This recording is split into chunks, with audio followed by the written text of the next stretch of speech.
नमस्कार। आज हम वायरस की संरचना के बारे में पढ़ेंगे। Structure of virus. एक पूर्ण वायरस इकाई या संक्रमण कण को वायरियन कहते हैं।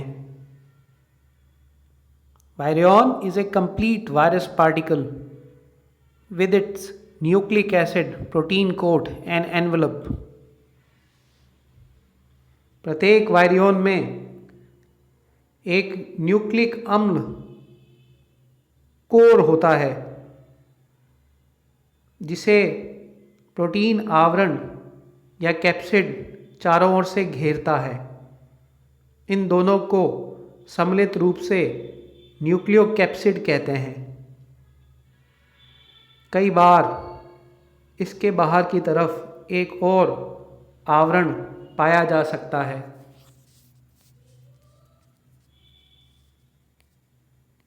अध्ययन में सुविधा की दृष्टि से वायरसों की संरचना को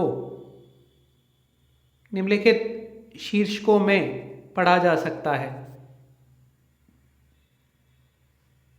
पहला, वायरसों की आकृति या सममिति, shape and symmetry of viruses. दूसरा, आवरण या एनवलप।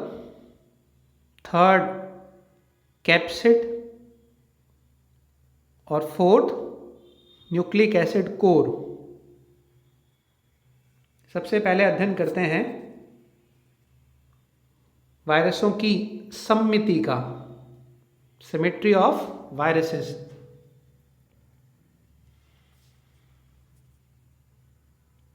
सममिति या सिमेट्री के आधार पर तीन मुख्य प्रकार पाए जा सकते हैं। बहुतलीय या घनाभ या विषम फलक सममिति, पॉलीहेड्रल और क्यूबिकल और आइकोसाहेड्रल सिमेट्री। सेकंड, कुंडलित या बेलनाकार सममिति, हेलिकल और सिलेंड्रिकल सिमेट्री। और तीसरी, जटिल सममिति, कॉम्प्लेक्स सिमेट्री। तीनों का क्या अर्थ है इसे हम समझेंगे। इनके कुछ उदाहरण देखेंगे जिससे वायरस की स्ट्रक्चर को समझने में हमें मदद मिलेगी। सबसे पहले देखते हैं हेलिकल सिमेट्री या सिलेंड्रिकल सिमेट्री को, जिसे हिंदी में कुंडलित या बेलनाकार सममिति कहते हैं। जिन वायरसेस में ये मिलती हैं, ये वायरस सामान्यतः छड़ाकार या दंडाकार होते हैं। इनके आवरण के कैप्सोमियर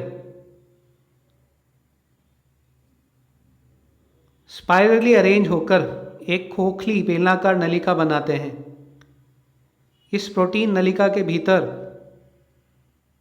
न्यूक्लिक अम्ल व्यवस्थित रहता है। Helical symmetry, capsomeres are arranged in helical manner in the capsid. इसके उदाहरण हैं tobacco mosaic virus, TMV, influenza virus इत्यादि। क्यूबॉइडल सिमेट्री या घनाभ या बहुतलीय सममिति में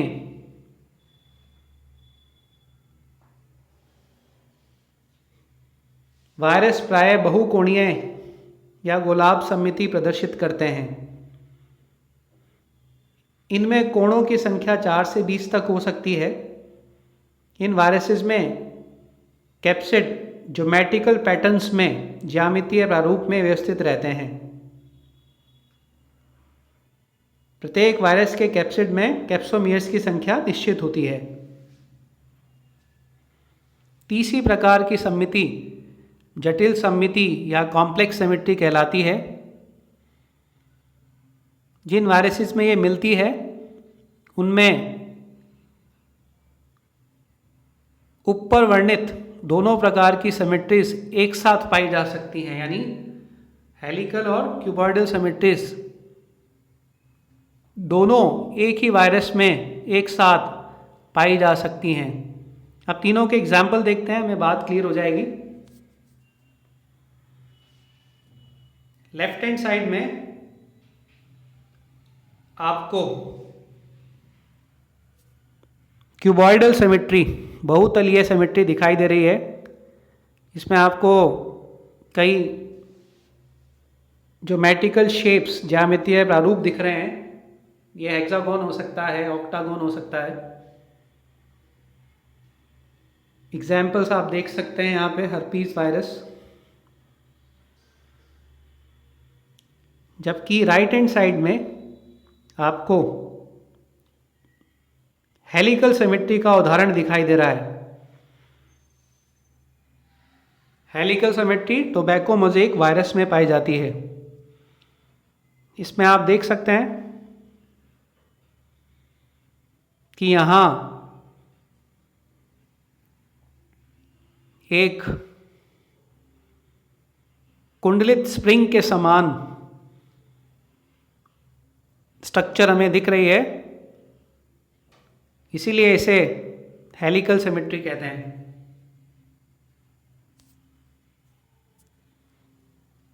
जटिल सममिति के एग्जाम्पल्स होते हैं बैक्टीरियोफेजेस। जैसा इस चित्र में आप देख रहे हैं, यदि आप इसे ध्यान से देखेंगे तो ऊपर आपको हेड दिखाई देगा,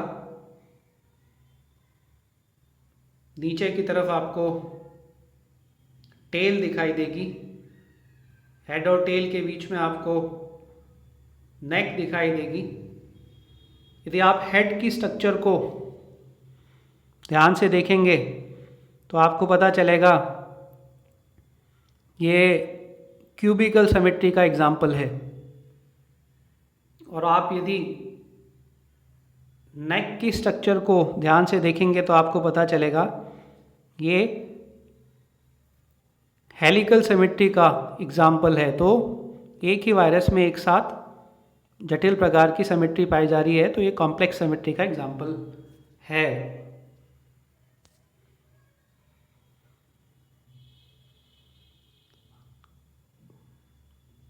प्रोटीन कोट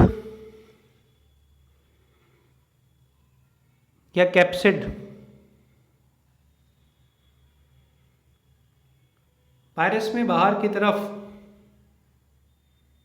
जो आवरण पाया जाता है, जो केंद्र में न्यूक्लिक अम्ल को घेरता है, उसे कैप्सिड कहते हैं। ये फिर छोटी संरचनात्मक इकाइयों से मिलकर बना होता है, जिन्हें कैप्सोमियर्स कहते हैं। कैप्सोमियर्स की संख्या, इनका आकार और इनकी संरचना, ये सब अलग अलग वायरसेस में अलग अलग प्रकार की होती हैं और इसी आधार पर वायरसेस की सिमेट्री का निर्धारण होता है।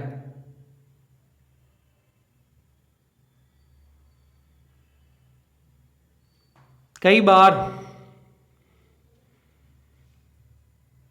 ये जो कैप्सिड है, इनमें प्रोटीन के साथ कार्बोहाइड्रेट भी पाए जाते हैं, लेकिन कभी भी लिपिड्स नहीं उपस्थित होते। वायरस का कैप्सिड, जैसा हमने अभी देखा, प्रोटीन द्वारा निर्मित होता है, लेकिन इनमें जो एमिनो एसिड्स हैं उनमें बैक्टीरिया की भांति कभी डाई एमिनो पामीलिक अम्ल नहीं मिलता।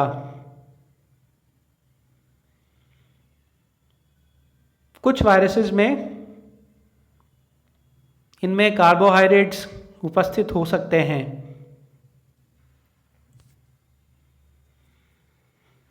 न्यूक्लिक एसिड,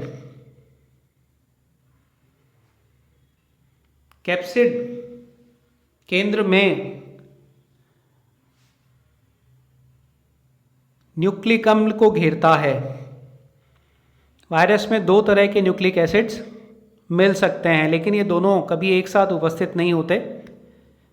या तो डीएनए मिलेगा किसी वायरस में, ऐसे वायरसेस डीएनए वायरस कहलाएंगे, या आरएनए मिलेगा वायरस में, जो आरएनए वायरसेस कहलाएंगे। यानी न्यूक्लिक अम्ल एक वायरस में एक ही प्रकार का मिलेगा। वायरस में पाए जाने वाले न्यूक्लिक एसिड्स एक विशिष्ट गुण प्रदर्शित करते हैं। हम ये जानते हैं कि डीएनए एक डबल स्टैंडर्ड स्ट्रक्चर होती है,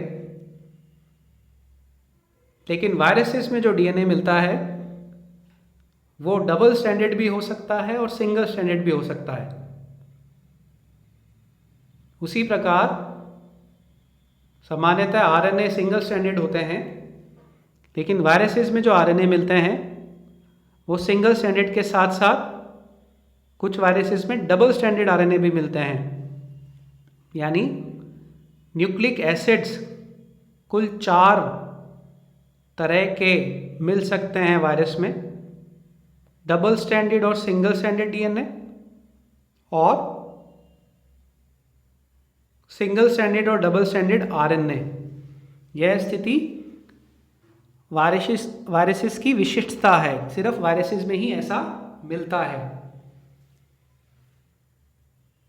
सामान्यतः प्लांट वायरसेस में आरएनए उपस्थित होता है, हालांकि इसके कुछ अपवाद हैं। उसी प्रकार सामान्यतः एनिमल वायरसेस में डीएनए उपस्थित होता है।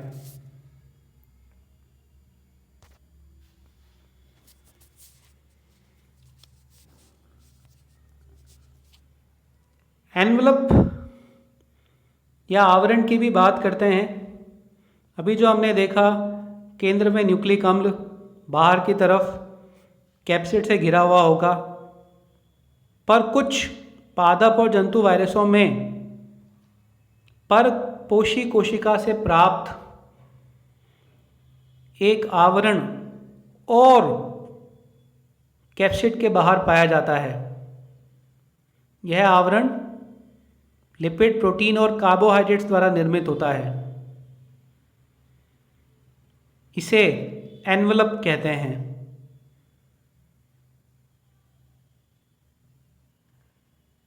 पर एनवलप की उपस्थिति प्रत्येक वायरस में नहीं होती। अब कुछ वायरसेस को और डिटेल में पढ़ लेते हैं ताकि उनकी स्ट्रक्चर अच्छी तरह हम समझ सकें। सबसे महत्वपूर्ण वायरस जो हैं उनमें से पहला है टोबैको मोज़ेक वायरस, टीएमवी। यह सबसे ज़्यादा पढ़े जाने वाले वायरसेस में शामिल है। इसकी स्ट्रक्चर हमने सिमेट्री के समय देखी थी, एक बार दोबारा देख लेते हैं।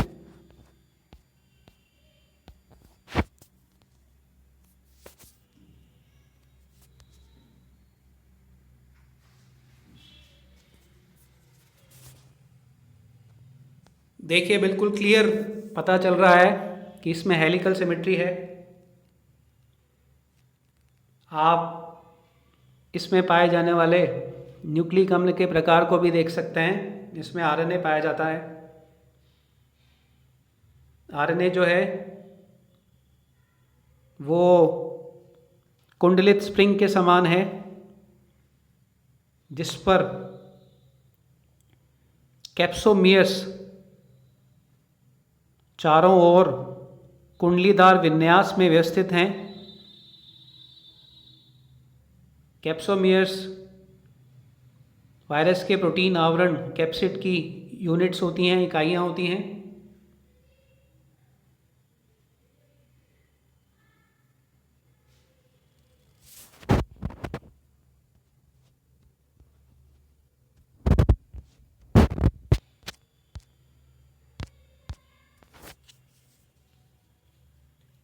तो टोबैको मोज़ेक वायरस एक रोड शेप्ड वायरस है। हमने देखा इसकी हेलिकल सिमेट्री को। इसमें सिंगल स्ट्रैंडेड आरएनए मिलता है और इसमें जो कैप्सिड है उसमें पाए जाने वाली इकाइयों की संख्या, कैप्सोमियर्स की संख्या 2130 2130 पाई जाती है। अन्य महत्वपूर्ण वायरसेस जो होते हैं उनके एग्जाम्पल हैं बैक्टीरियोफेजेस। वायरसेस केवल प्लांट्स या एनिमल्स पर ही अटैक नहीं कर सकते, ये बैक्टीरिया पे भी अटैक कर सकते हैं। वे वायरसेस जो बैक्टीरिया पर आक्रमण करते हैं उन्हें बैक्टीरियोफेजेस कहते हैं। ये बैक्टीरियोफेजेस फिर कई प्रकार के होते हैं। इन बैक्टीरियोफेजेस में से कुछ की संरचना बहुत जटिल प्रकार की होती है। हमने थोड़ा सा अध्ययन किया था इसका सेमेट्री के समय, एक बार दोबारा देखते हैं उसे।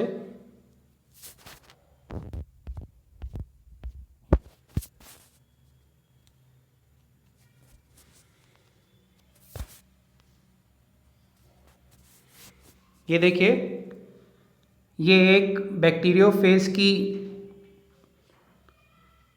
स्ट्रक्चर आप यहाँ देख सकते हैं।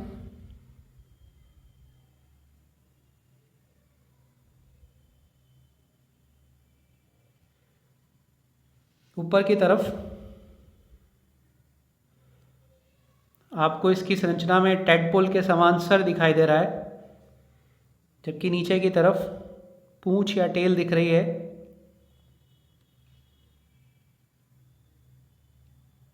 हेड जो है वो टेल के साथ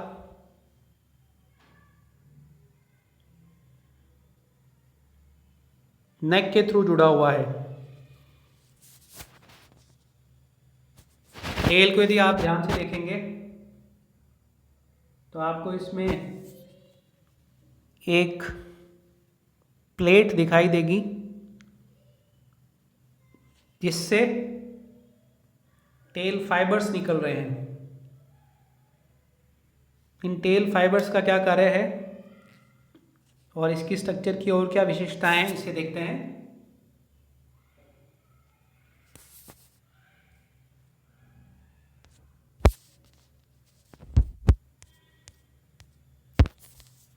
स्ट्रक्चर ऑफ बैक्टीरियोफेजिस।